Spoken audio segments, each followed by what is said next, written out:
Hands up if you're guilty of this. You have a heavy weekend of social activities that involve a lot of drinking and eating, and you feel a bit ick come Sunday night. So Monday morning rolls around and you book yourself into the hardest HIIT class you can find and try and burn off those calories. Let's call it Larry's FITT camp. You go absolutely balls to the wall during the workout, cranking the speedometer on the treadmill and hoofing it through 45 seconds of shoulder press at a weight that you normally squat. You walk out feeling like a machine because you've absolutely crushed it. Tuesday rolls round and you found out that Larry's FITT camp actually crushed you. It's easy to feel like every workout needs to be leaving you crawling on the floor, drenched in sweat and barely able to walk. But here's the truth that might surprise you. Effective training isn't about destroying yourself every single session. It's about strategic intensity that creates adaptations while allowing your body to recover and grow stronger. The answer lies in training, not exercise, so keep listening. Hands up if you're guilty of this. You have a heavy weekend of social activities that involve a lot of drinking and eating, and you feel a bit ick come Sunday night. So Monday morning rolls around and you book yourself into the hardest HIIT class you can find and try and burn off those calories. Let's call it Larry's FITT camp. You go absolutely balls to the wall during the workout, cranking the speedometer on the treadmill and hoofing it through 45 seconds of shoulder press at a weight that you normally squat. You walk out feeling like a machine because you've absolutely crushed it. Tuesday rolls round and you found out that Larry's FITT camp actually crushed you. You can barely walk. Getting up from the toilet is excruciating, and the thought of doing another workout feels like torture. So you take a few days off to recover. Sounds like you? First of all, you're absolutely nuts. Secondly, haven't you ever wondered whether there's a better way?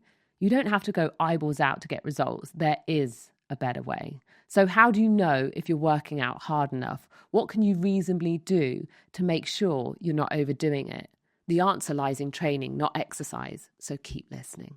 I'm Louise Hazel, Olympian fitness expert and CEO of Slay. Welcome back to another episode of Slay, the centre of excellence for women's health, fitness and life. Today, I'm exploring one of the most common questions I get from our community. How hard should I be working out? Now, if you've ever finished a workout wondering whether you pushed yourself hard enough, or found yourself completely exhausted after every session, questioning if this is even sustainable, this episode is for you. We're going to break down the science behind workout intensity, explore the FITT principles that should guide your training, and give you 5 practical steps to ensure that you're working out at the right level to achieve your health and fitness goals. Now, let's be real for a moment. In our social media-driven fitness culture, it's easy to feel like every workout needs to be leaving you crawling on the floor, drenched in sweat and barely able to walk. But here's the truth that might surprise you. Effective training isn't about destroying yourself every single session. It's about strategic intensity that creates adaptations while allowing your body to recover and grow stronger. Before we dive into the how-to, let's acknowledge why this question is so difficult to answer. Now, unlike other areas of life where results are immediate and obvious, fitness adaptations happen gradually and often invisibly. You can't see muscle fibers rebuilding themselves. You can't feel your cardiovascular system becoming more efficient in real time. And you certainly can't watch your metabolism improving day by day. This creates what I call the fitness uncertainty trap. Without immediate feedback, we tend to swing between two extremes. Either we convince ourselves we're not working hard enough, or we push relentlessly. Or we worry that discomfort means that we're overdoing it and we back off altogether. Both approaches can sabotage our progress. Now, the fitness industry doesn't help with this confusion. We're bombarded with extreme messaging. No pain, no gain. Beast mode only. Go hard or go home. These mantras might make for motivating Instagram posts, but they don't reflect the nuanced reality of effective training. The truth is, optimal workout intensity exists on a spectrum, and where you should be on that spectrum depends on multiple factors, including your fitness level, your goals, your recovery capacity, and where you are in your training cycle. Another layer of complexity comes from the fact that adaptation is not linear. Your body doesn't improve at a steady, predictable rate. Sometimes you'll feel strong and capable, and other times you'll struggle with workouts that previously felt manageable. This natural fluctuation can make it even harder to gauge whether you're training at the right intensity. Now, us women face additional challenges in this area. Hormonal fluctuations throughout our menstrual cycles can significantly impact our energy levels, strength, and recovery capacity.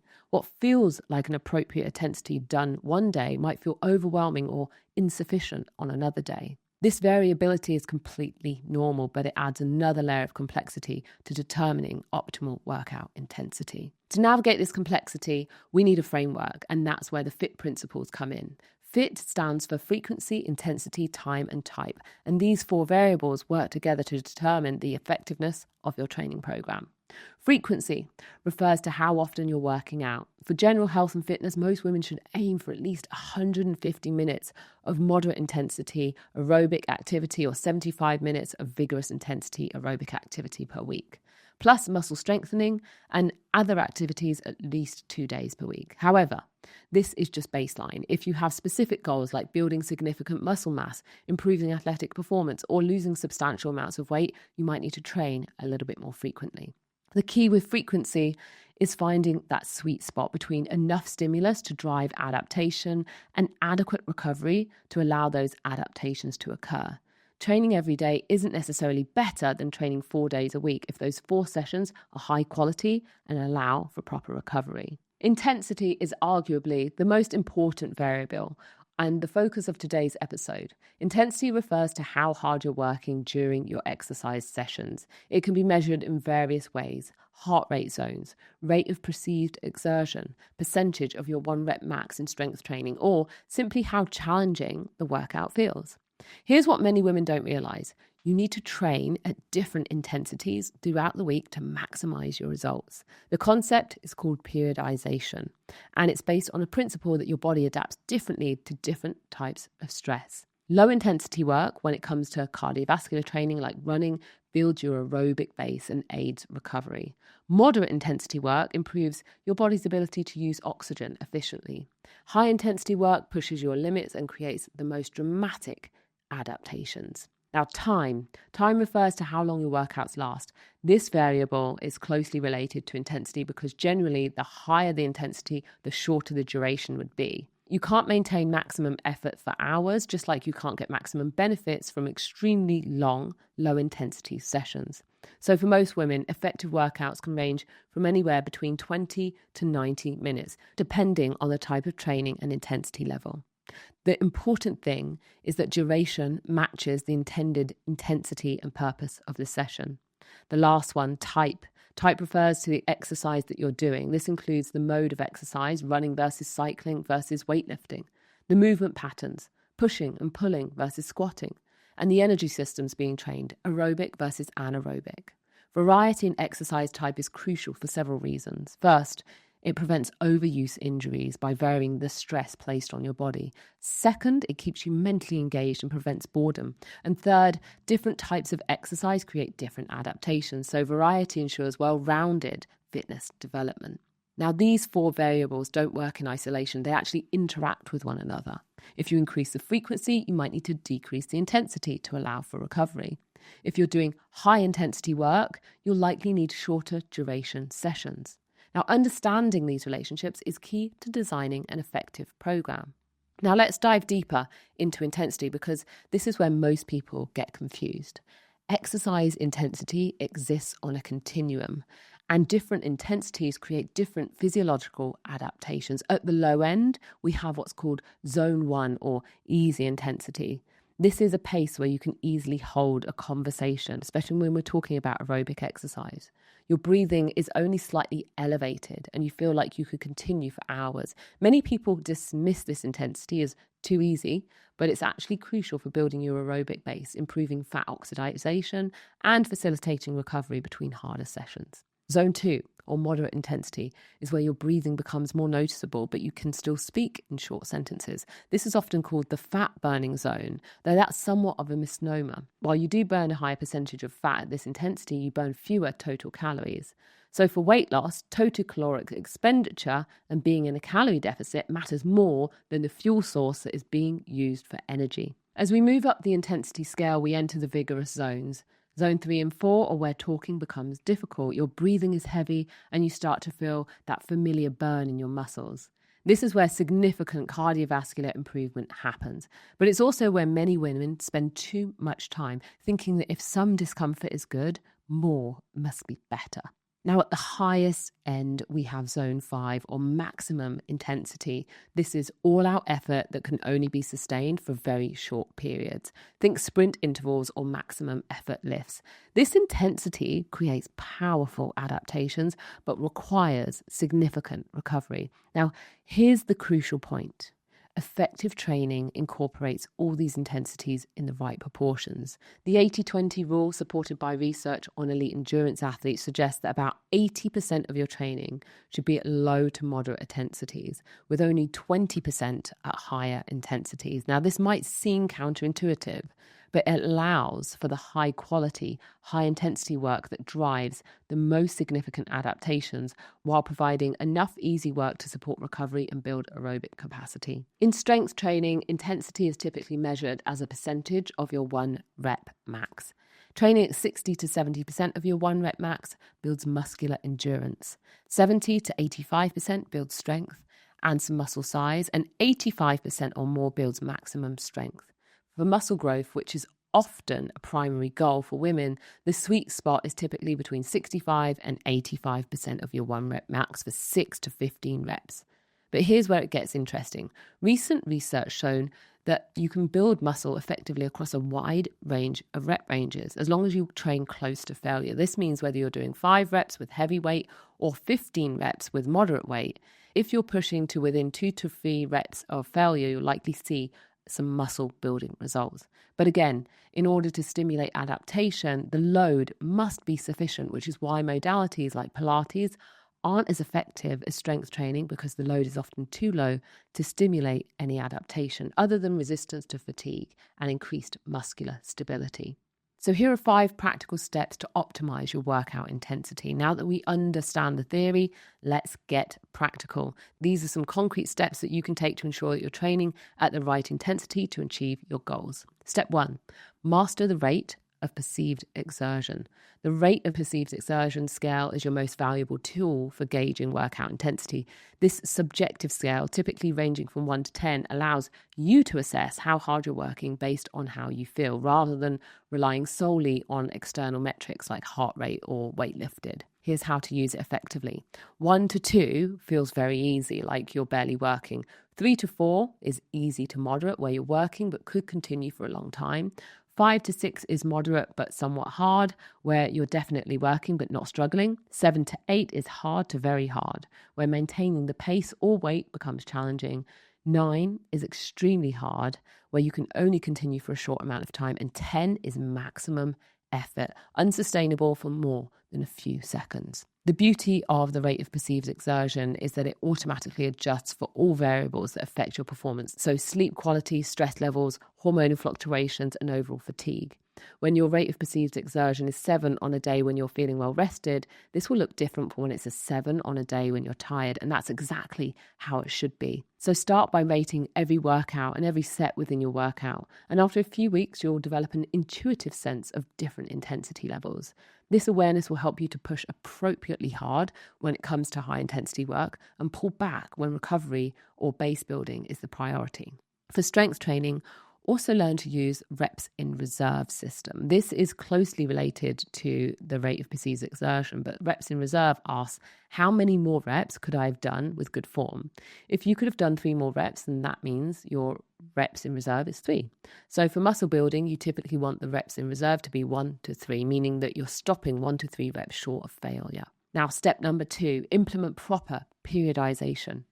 Periodization is the systematic planning of training intensities over time. So instead of going hard every single workout, you strategically vary the intensity to maximize your adaptations while managing fatigue. Now, the simplest form of periodization for most women is to follow a weekly pattern that includes different intensity zones. So for example, if you're doing 4 cardio sessions per week, you might want to structure it as 1 easy recovery session, 2 moderate sessions, and then 1 hard session. This 3-to-1 ratio ensures you're getting the benefits of high intensity work while allowing adequate recovery. For strength training, you can periodize within individual workouts and across the week. So within a workout, you might start with your heaviest, most demanding exercises when you're at your freshest, then move to moderate intensity work and finish with lighter, higher rep exercises. Now, across the week, that might look like one heavy lift, one moderate lift, and then one lighter day. Monthly periodization is also important. Every fourth week, consider reducing intensity and volume by about 20 to 30% to allow for recovery and adaptation. This concept is called a deload week and prevents overtraining that often leads to improved performance when you return to higher intensities. We do this at Slay by changing the training program and introducing new stimulus and exercises for our clients every month. Listen to your body's signals during this process. If you're consistently struggling to hit your planned intensities, it might be a sign that you need more recovery time. Conversely, if your planned hard days feel too easy, you might need to push a little bit more. Step 3, use heart rate zones for cardio training.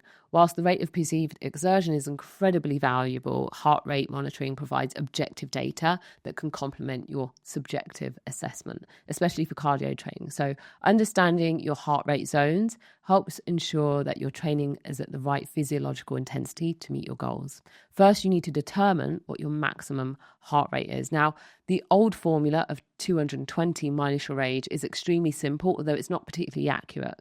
You could get a professional assessment done in the form of a VO2 max test. However, for practical purposes, you can estimate your zones and adjust based on how you feel. Zone 1, basically active recovery, 50 to 60% of your maximum heart rate. This should feel very easy, like you could maintain it all day long. Zone 2, your aerobic base, 60 to 70% of your maximum heart rate. You should be able to have a conversation, though it might be slightly more effort than normal talking. Zone 3, your aerobic threshold, 70 to 80% of maximum heart rate here. Talking should become more difficult and sentences definitely get a little bit shorter. Zone 4, lactate threshold, 80 to 90% of your maximum heart rate, my least favourite. You can only speak for a few words at a time and your breathing should be really heavy. And then Zone 5, which is your VO2 max, and this should be 90 to 100% of your heart rate. No talking, shouldn't be able to sustain that for long periods at all. The key insight here is that each zone creates different adaptations. Zone 1 and 2 builds your aerobic base and improves fat burning. Zone 3 improves aerobic capacity. Zone 4 increases your lactate threshold, allowing you to work harder before fatigue sets in. And Zone 5 improves your body's ability to use oxygen efficiently. Now, some of your cardio training should be within Zone 1 and 2 with small amounts of time in those higher zones. This distribution maximizes both performance improvements and recovery capacity. Step number 4, track progressive overload in strength training. Progressive overload is the principle that to continue getting stronger, you must gradually increase the demands placed on your muscles. However, many women misunderstand this concept and think it means adding weight every single workout, which isn't realistic or necessary. Progressive overload can happen in several ways. It means increasing weight or increasing reps or increasing sets, and often decreasing rest time, improving the range of motion, or increasing the training frequency. The key is to progress in some measurable way over time, but not necessarily every single workout. Now, here's a practical approach. Pick one primary way to progress for each exercise over a 4 to 6 week period. For example, with squats, you might want to focusing on adding weight while keeping reps and sets constant.